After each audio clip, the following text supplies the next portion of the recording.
for all of your kind comments.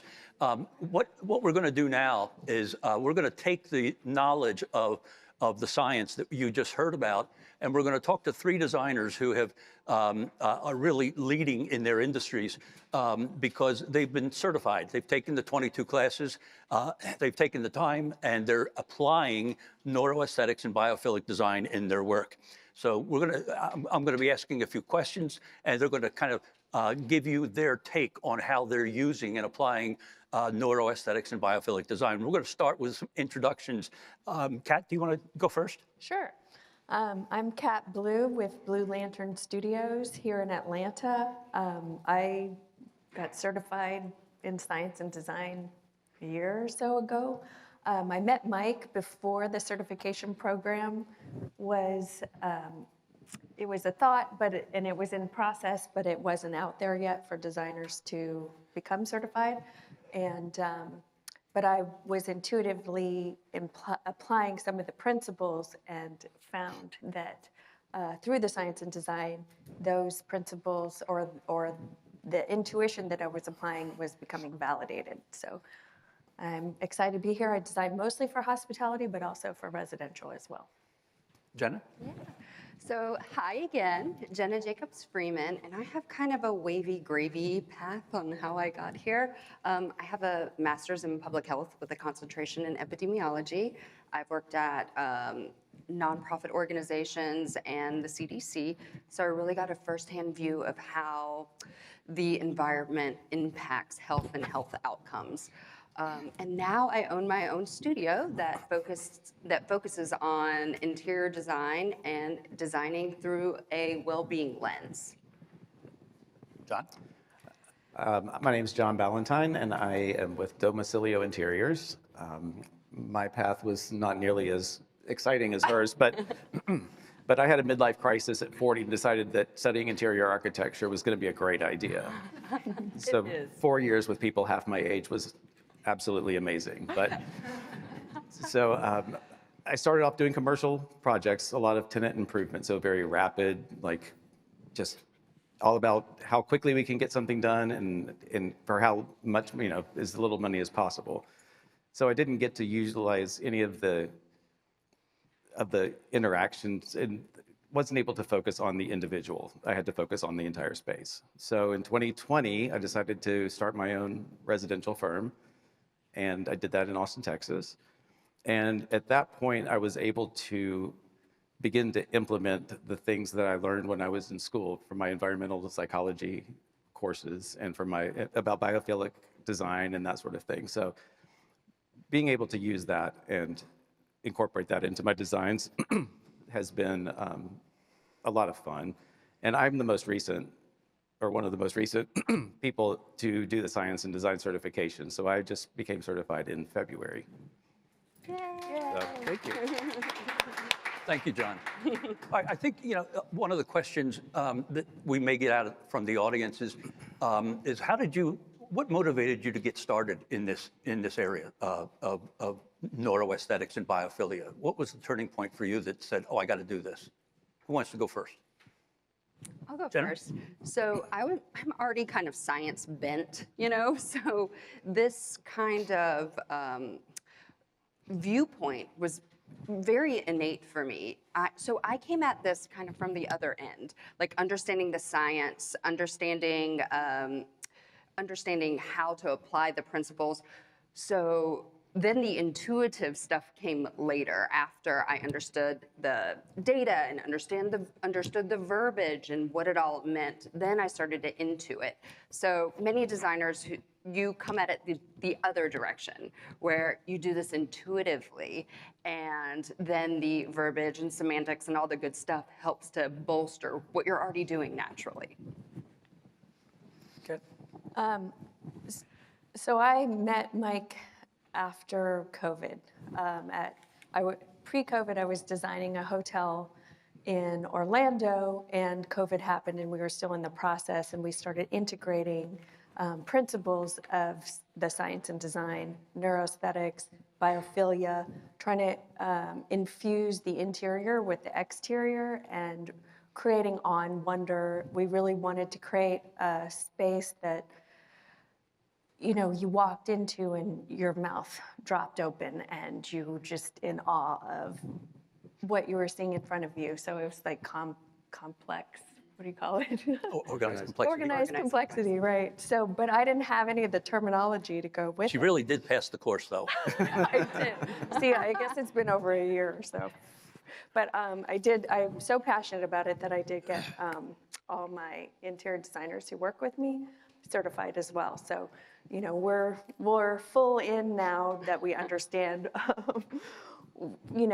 what the backing is, what those principles are, and how to apply them. And so now it's not just intuitive, it's it's science-backed information. And we can talk to our clients more clearly about that because previously we were just doing it intuitively. So, John? Okay.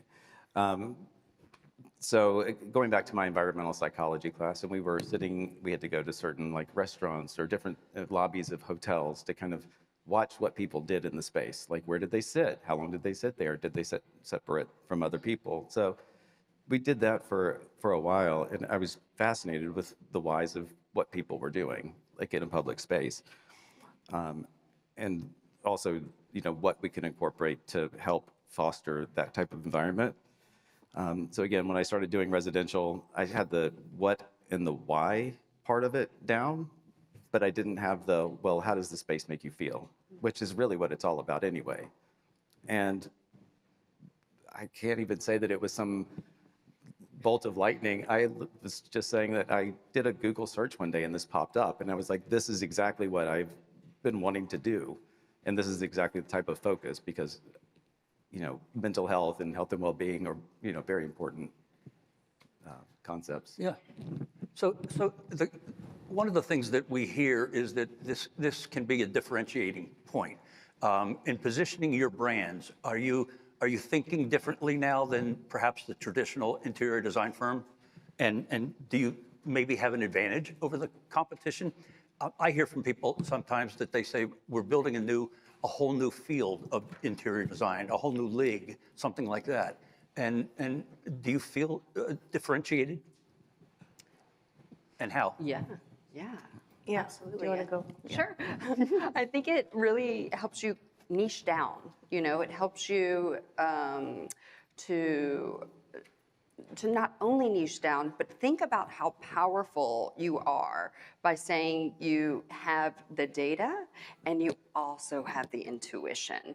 So combining both of those factors, you really do become a powerhouse. Kat? I would say that we're in the process of rebranding, and we're focused on designing for human potential, that we're creating spaces that improve health and well-being. We're creating spaces that can spark an emotion, and if you feel good in a space, then you can be your highest potential in everything that you do. I love that. Yeah. I love That's that. good. That's good. Yeah. Well, great. Now I have to follow that. I know. What are we going to do? I was just going to say it's definitely been had a positive impact, and it's nice to be able to talk your clients through why they feel a certain way in a room. So, if you walk in, like, how do you feel? Well, I feel a little bit agitated. Well, these are the things that we can look at.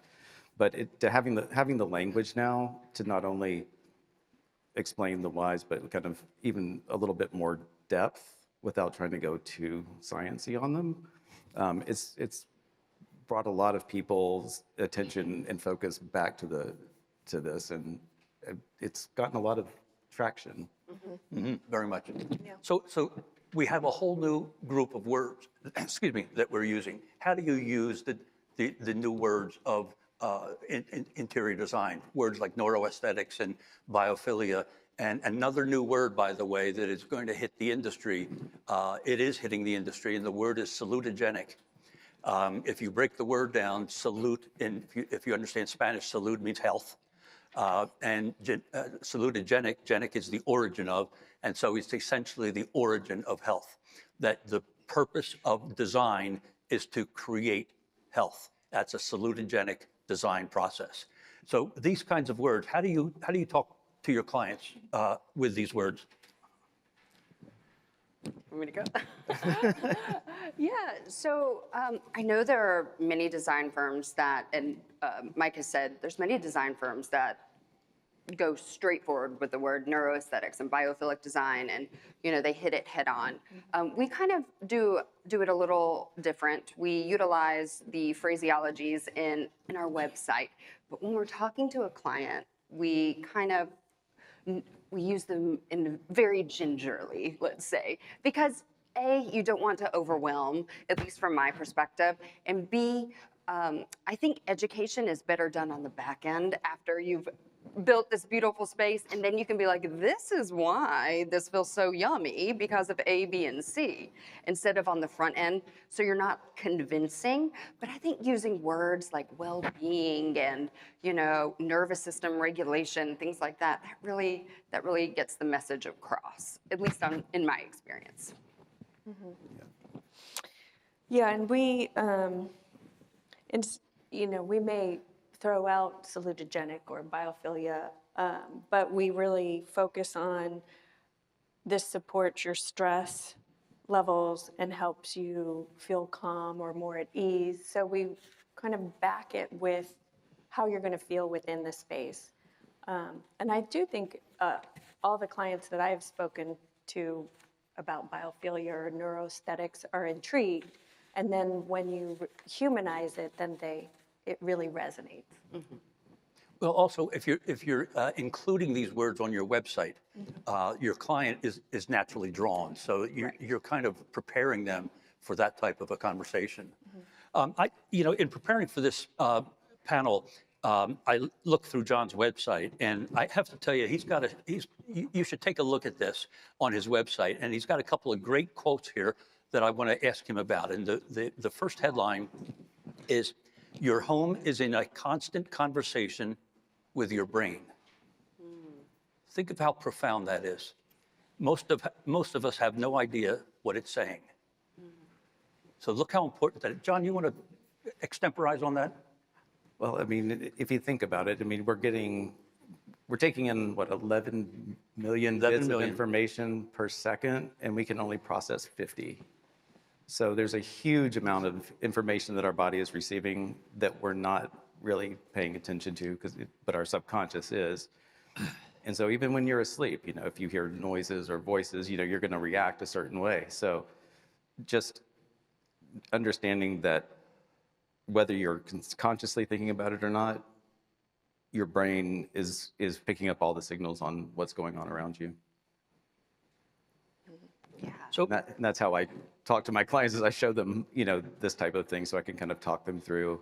you really should definitely go on to John's website, Domicilio Interiors? Domicilio.design. .design. Okay. So, now you have all this knowledge, and you're not talking about it. You're not talking about design in the same way you did 5 years ago. What kind of marketing changes did you make to start to separate yourself from a regular traditional interior designer? What have you done in marketing? We did a complete rebranding.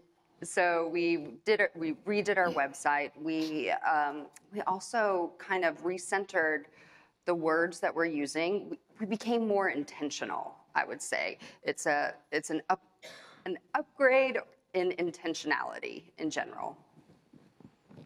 John, And- or Kat? Yeah, we're also in the process of rebranding. So, I worked on it last year, and Mike's like, "When's it going to be out?" But I wasn't happy with it because, I really wanted to exude that we're designing for human potential, and that, that health and well-being aspect is coming through, not just sciencey.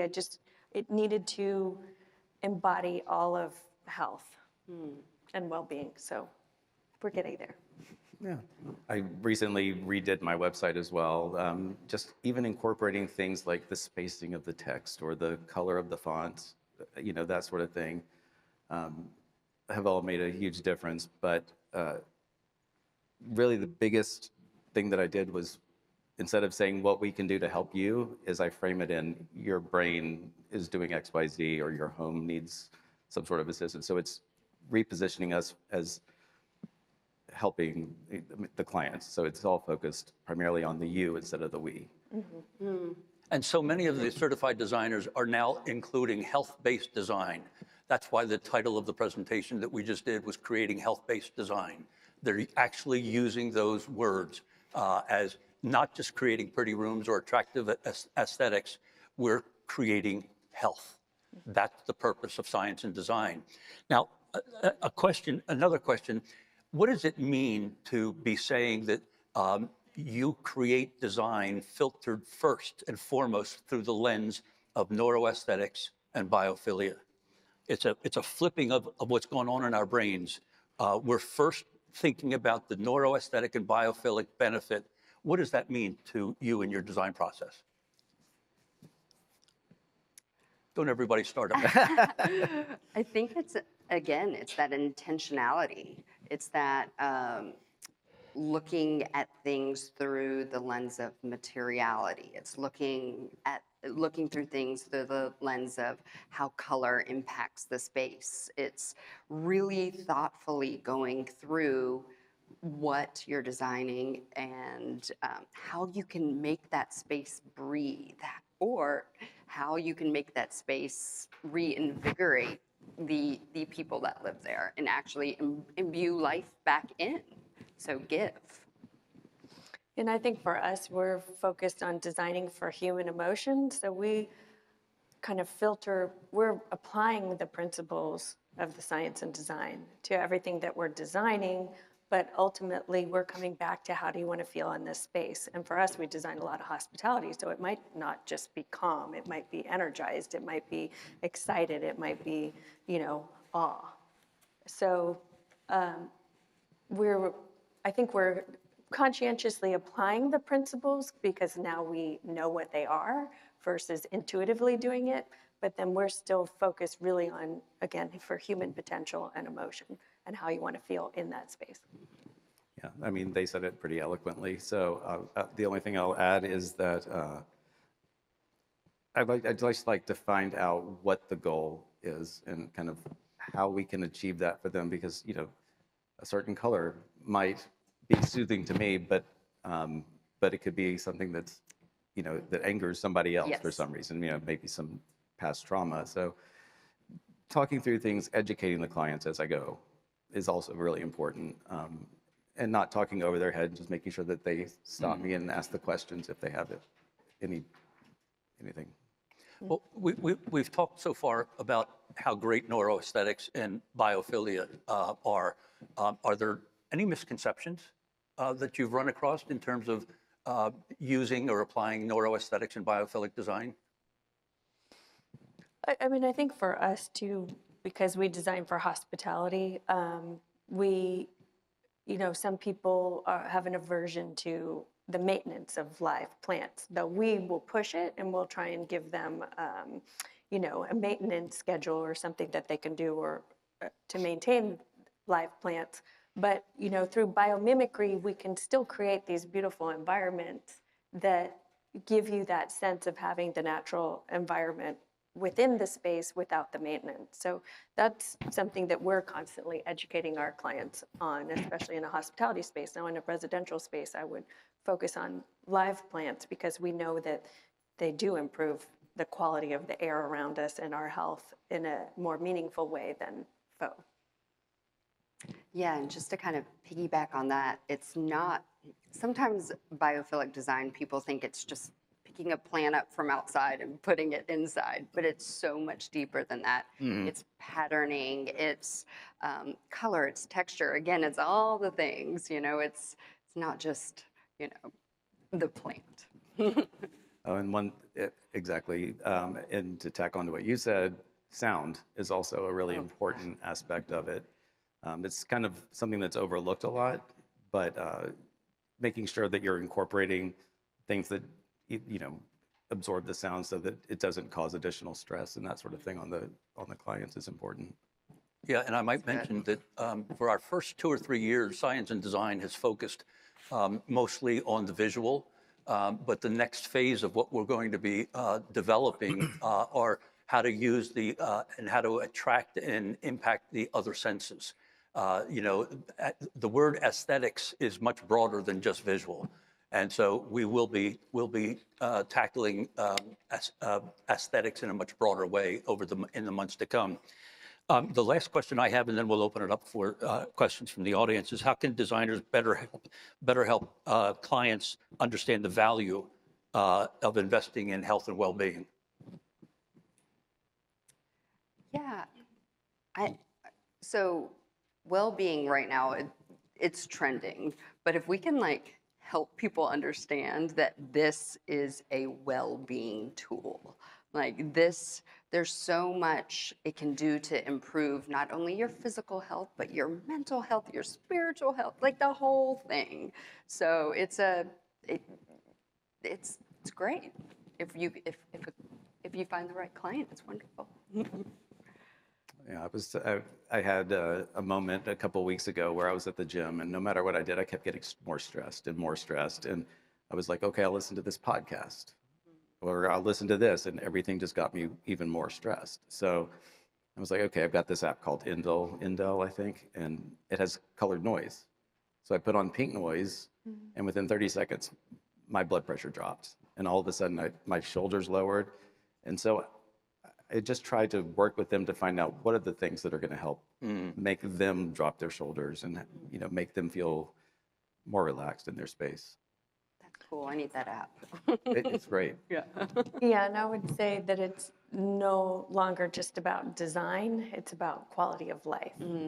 So you're bringing to your clients a better quality of life. Yep. Absolutely. Now, there are a couple of quotes that I've just been thinking about right now before we go into questions from the audience. There's a terrific book called Mind in Architecture by Sarah Robinson. And in her book, she comes up with a couple of gems. One is, we cannot touch without being touched in return. It's just a great reminder of what the environment is doing to us every millisecond of every day. She also says that architecture and design act as a surrogate body on our minds and bodies. Another neat way to think about this whole subject matter of what we're doing. So let's do this. We'll open it up for any questions. What questions do you have of the designers? I'll bring over. This is for all of you designers who rebranded once you got your certification. I got mine, I think I finished in October, and have been doing rebranding, but trying to find somebody to do the website design that bridges not making me look like a physician's office or a yoga instructor. So how did you guys go about looking for that person, and if you were happy with them, are you willing to share? Yeah, I have a great lady. I have a great lady. Her name's Erica Sarret. In fact, she worked with Mike at High Point, and she is the bee's knees, basically. She's wonderful to work with, and she's great. She takes your soul and this subject and like melts the two and then puts it up there somehow. I don't know, it's magic, but I'll give you her information. And not to be competitive with Genna, but my website designer, her name is Molly Green, and she's truly, well, just go on my site, and she helps build all these slides that you saw. So, I mean, she's very artistic as well. So there's two options for you. And I went through it last year, and I wasn't completely happy with it, so I wouldn't necessarily go there. But I am working with an agency in New York right now because I just wanted to level up. Kat's been doing her website now for the last 33 years. I know he's asking, when is it going to be done? Questions?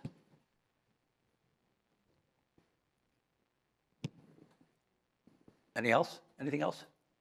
It's a lot of information. Yeah. I'm a dietitian. I always say I'm a nutritionist by profession and a designer by passion because I just like to do my own design. But I'm writing a book right now, and I don't know if you know, but ghrelin rhymes with Ellen, but it's the hunger hormone, and it's the one thread that has in common for all treatments of obesity. So if it's surgery, meds, or lifestyle intervention, and lifestyle intervention are 4 things: diet, exercise, decreasing stress, and increasing sleep. So y'all, Yeah. y'all are fitting that perfectly. Aw. Thank you. Okay, well, we're going to jump to something that's really a lot of fun. Back in November, the High Point Market Authority came to me and asked me if I would deliver the keynote presentation at April High Point Market. And so I thought, if we're going to do this, we're going to really do something big. And so what we did was come up with the idea of building a virtual showhouse. A virtual showhouse where every design element was filtered through the lens of neuroaesthetics and biophilic design. We had 5 different interior designers, all of whom were certified. Kat was one of them. And so what we're going to do now is go through a few of the bits of information that we launched a couple of weeks ago. Billy, I think we're ready for, we started off with a little bit of a teaser reel. So we're going to put you in hopefully the right frame of mind, and we're going to start with a 2-minute teaser reel to kind of set the mood. Billy? I love this room. We feel so good here. You know, it's what your clients have been telling you for years. When a space is right, truly right, something shifts in the body. As creatures of nature, our brains have evolved to seek beauty. The need is actually hardwired in our DNA, encoded in us as an essential part of our humanity. And science now has a name for what you have been doing all along: neuroaesthetics. The study of how beauty, like the beauty you create, impacts the human mind and body. You now create health. It's a stunning shift that elevates the status and perception of our industry. Think about the tools you already reach for. Fractal patterns, the geometry of nature itself, repeating in ferns, shorelines, the grain of wood. These have the power to reduce stress levels. Organized complexity, spaces that are rich and layered, but never overwhelming. Our brains were built for exactly this. Dappled light, the light that filters through leaves, drifts across a wall, and breathes with the day. It alters the mood, it anchors us to the rhythms of life from ages ago. These are not new. The science of today has simply learned to measure how they affect us. The future of design, of our industry, is born in science. The spaces you design lower heart rates, reduce cortisol, release serotonin. Design is not decoration. It is behavioral strategy. It is life enhancing. It is life extending. You now have the opportunity to make a conscious contribution to human health and ecological well-being. You prescribe health with the beauty you create. Science now considers you to be an alternative health resource. Let's own it, internalize it, and rise to meet it. Welcome to your future. Welcome to the future of design. Don't you love the voiceover guy?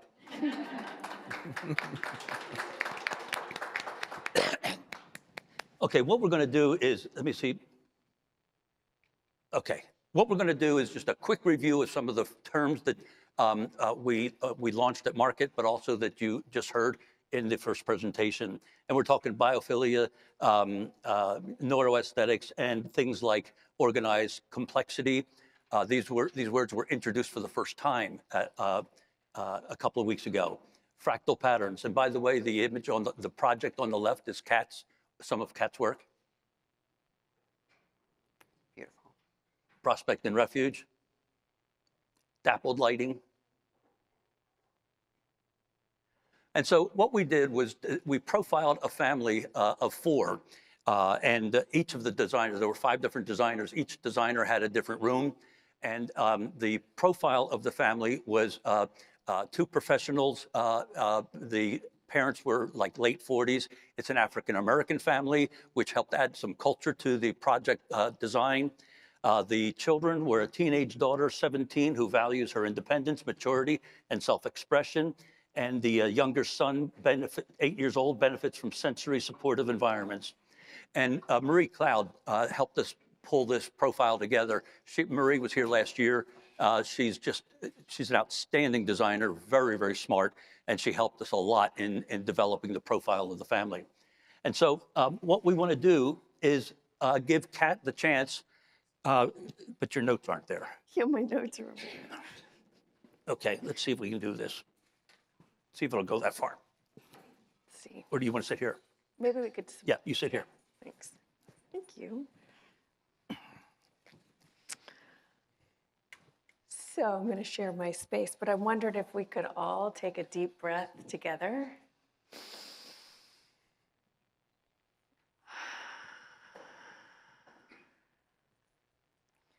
You may notice that you feel calm, more calm, grounded, or centered, more present.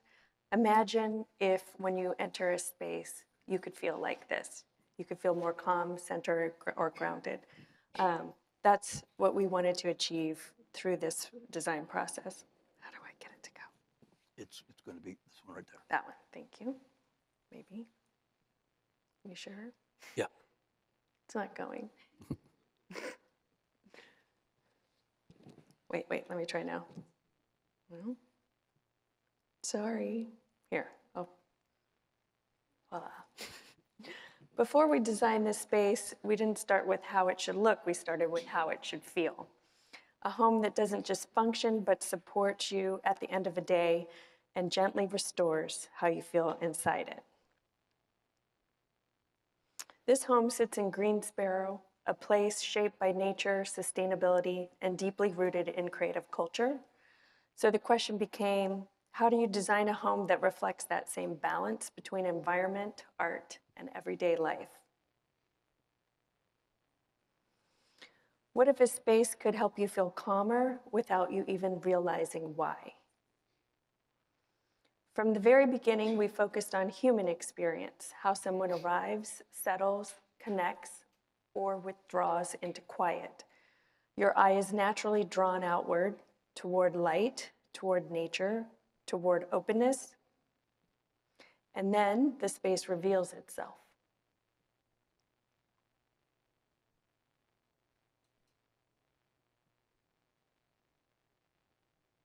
We designed for a family that values calm, connection, and meaningful time together, a home that supports focus, decompression, and emotional balance, especially in the quiet rhythms of everyday life. Light becomes a guiding material in the space. The dappled ceiling pattern filters daylight in a way that mimics nature, like sunlight moving through trees. This rhythm reduces visual fatigue and creates a sense of calm and movement throughout the space. Materiality is grounded in honesty, tactility, wood, stone, woven textiles, layered with subtle fractal patterns that repeat at different scales, something our brains instinctively recognize as calming. The goal was clarity without sterility, order without rigidity. Some of the most powerful design elements are invisible, but some are also adaptive. Airflow is intentionally designed through cross-ventilation, supporting natural comfort and circulation. Sound creates a soft acoustic layer that helps the mind slow down, and scent like lavender can activate calming neurological responses associated with reduced stress. And visual experience is also intentionally regulated. At the television wall, sliding panels allow the space to shift between engagement and restoration. When the television is not in use, it disappears, replaced by a nature-inspired wall covering that restores visual calm. When it is needed, it becomes fully functional again. This simple act of conceal and reveal helps the space support attention and release it. Design becomes most powerful when it supports not just function, but attention itself. As the space extends outward, the experience shifts. The solarium offers prospect, open views to the landscape beyond, while elements like the swing create refuge, a sense of being held, protected, and grounded. Water becomes both visual and sensory anchor, its movement and sound creating a steady rhythm that naturally reduces tension and supports restoration.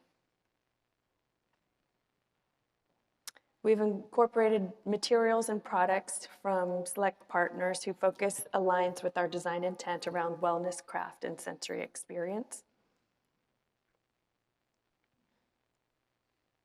Ultimately, the space isn't just designed to be seen, it's designed to be felt.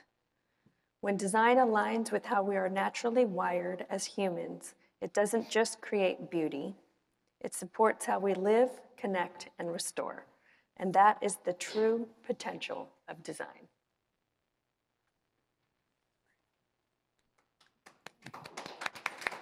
Thank you. Now we have one more room that we want to walk you through. A room that was pulled together by Angela Harris, one of our faculty members on the certification from Trio Design in Denver, Colorado. Mm-hmm.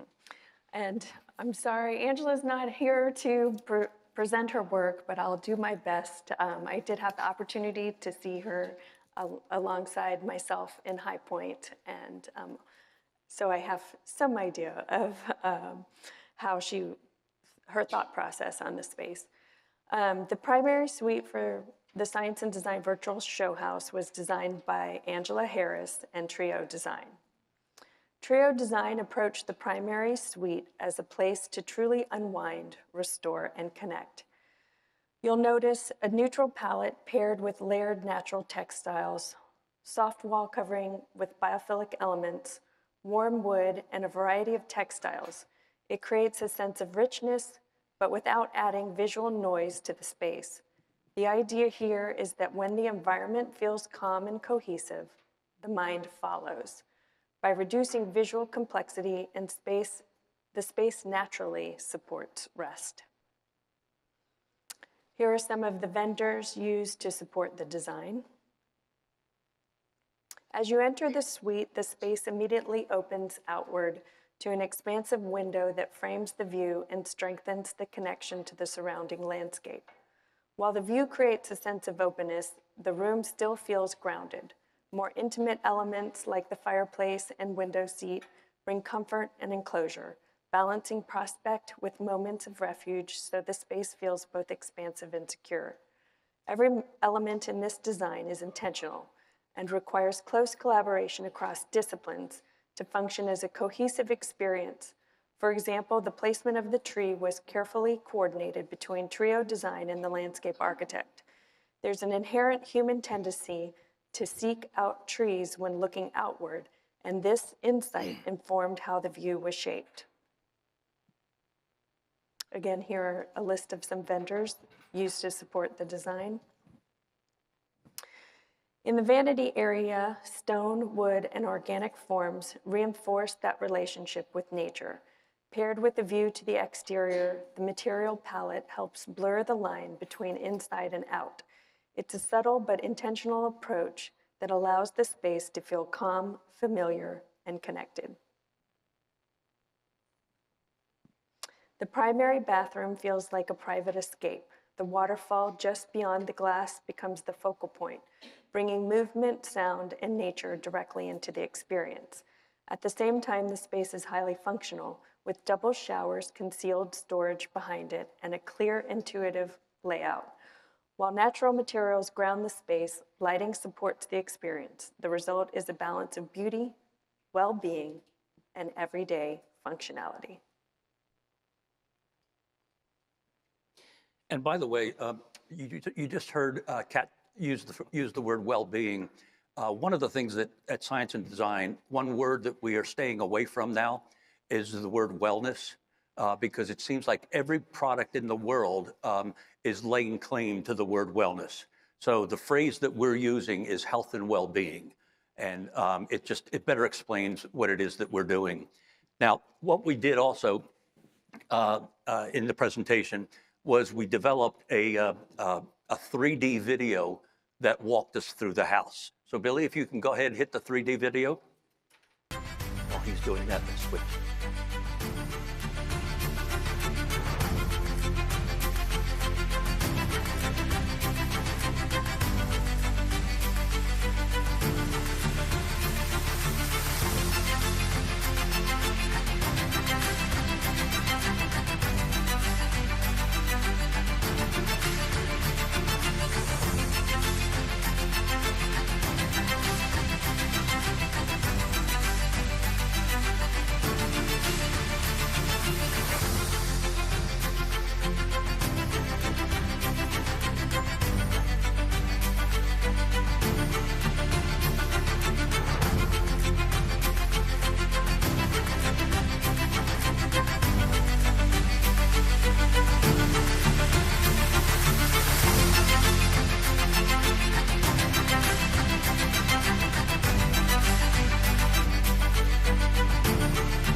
I have to tell you, I still marvel at what we can do today virtually. You know, that home was built that way and designed that way, and that we could get it across virtually. So I hope you liked it. Listen, as we pull this together, I just have a couple more slides, but the designers who embrace neuroaesthetics are going to essentially be the future of our industry in the years ahead. And so I heartily invite you to seriously consider getting certified as fast as you can. We don't want to be laggards in this, because 10 years from now, this is going to be the business. And so the early adopters are going to have the opportunity to excel and get ahead of the rest of the pack. You should know that if you sign up for the certification by May 15th, there's a $100 incentive there for you. More information on the little blue card. Another couple of little things here. I do monthly webinars. Go to the website to learn about them. They're all taught by their conversations with academics and scholars from the institutions I've referred to. The next one is June 11th, and I have Professor Helena Van Vliet, Designing for the Purpose of Creating Health. She's an expert in salutogenic design. And you go to Science and Design to register for that. If you're not getting my newsletter yet, go to Science and Design and sign up for the newsletter. I do a monthly newsletter as well. This is special. On May 14th, next Thursday, I invite you to join us for a full day of education taught by those academics and scholars that I've been referring to. It starts at 10 o'clock in the morning, goes to 4 o'clock in the afternoon. There are 5 or 6 different major presentations. And again, the presenters are the who's who of the science industry. Dr. Richard Taylor, that I referenced in my presentation, the fractal fluency specialist out of the University of Oregon. Jennifer Walsh is a strategic advisor to the Harvard Brain Institute. Don Ruggles, the gentleman that I met in Denver, a good friend now, will be presenting on a newer subject called homeostasis, the need to balance our nervous system. We have 2 certified designers, Kate Bendewald and Nina Lichtenstein, who will be talking about what this subject matter has done for their business and how they've grown. In just the last 8 months, Nina has launched 2 new product lines based on neuroaesthetics. And lastly, we're going to have a fun live open mic hour during lunch. So everybody on the Zoom call attending the online session will get a chance to talk and share ideas and some of the things that they're doing. Look, I love this subject, and I hope you can see that. I hope you can feel it. I hope I've been able to transfer some of that energy. And this subject is moving very quickly now. 8 years ago, when I was just starting in this, talking about science and design, I did a presentation at the Dallas Market Center. There were only 15 people in the room. The person who introduced me didn't get my name right. Today, we average 175 registrants to our monthly webinars. My newsletter goes out to 7,500 subscribers. And 2 weeks ago, we presented the keynote at Market to 300 attendees. Dr. Douglas Wood of the Mayo Clinic, as you heard earlier, says the future of medicine is in the home. And it just portends great things for everybody in this room. We have an opportunity to change an industry, to increase the value perception and value proposition of our industry. Let's grab hold, let's take it. And remember that this is your future. It's exciting. It's a great time to be an interior designer. Thank you all very much.